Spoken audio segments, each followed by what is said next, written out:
Hello everyone, welcome back to the series finale where I analyze studies that have won prizes in competitions.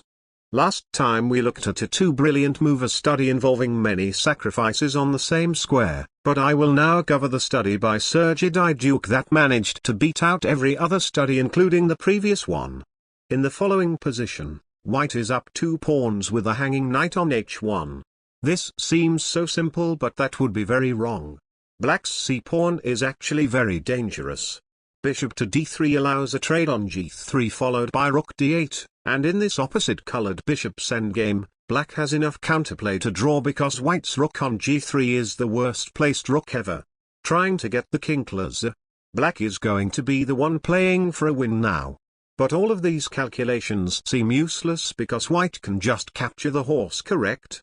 Let's see. After rook h8 check, any block loses to c2. But wait, that is just an illusion because against bishop h2 c2, white has f5 check. White's rook is about to land on c4, right? Even if black gives up the exchange, rook c4 still forks the king and the queen. Unfortunately, this is only the first of black's many traps. With king to b6, white must take the queen to not lose, which results in a stalemate. Take a second to realize that.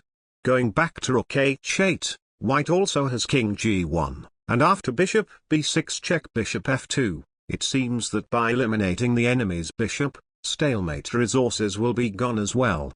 But after c2 f5, instead of going into a clearly losing bishop and 3 pawns versus rook ending, black has another swindle, rook to the corner.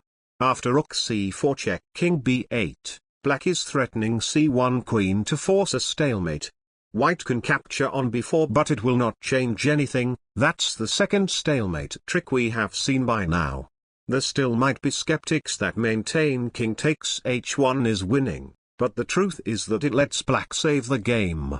Returning to the starting position, there is now only one move that counters all of the tricks black can use, the ultra-quiet retreat bishop to h2. The knight is still trapped and white is still threatening f5 rook c4.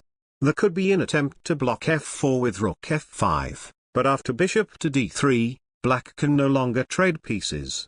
The rook is also forced to move, and after an intense struggle where white sacrifices the bishop to turn the f-pawn into a weapon, black's king can try to stop it, but that just accelerates defeat as rook to g7 forces mate in 7 moves. Knowing that stalemate is black's only chance, black plays knight to g3 to force white to capture.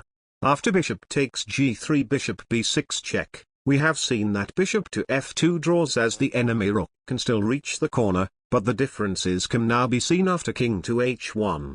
Black's rook will check on h8 as usual, but the bishop is no longer on the a-file to set up the stalemate. Since f5 is by now unstoppable, black still has to give up the exchange. After king takes rook, black cannot play c1 queen and king b6 but similar to the style of the second defense, black can move the bishop back to recreate the stalemate setup. And now, the last critical move of the study comes with bishop to b5, the nail in the coffin. After c1 queen rook c4, king b6 rook takes queen is no longer a draw because black's king can capture on b5. King to b8 is just as useless as any other king move. So after queen takes rook bishop takes queen, white is 3 pawns up with no counterplay chances for black. With 2 amazing stalemate defenses stunningly dismantled by white, this study by Duke won first place in the chess artistry competition of the Palbenko Memorial Tournament. You can find many of the other studies that won prizes in other categories on this website, and with that said, this is the end of the series that should give everyone an idea of the standards in chess composition.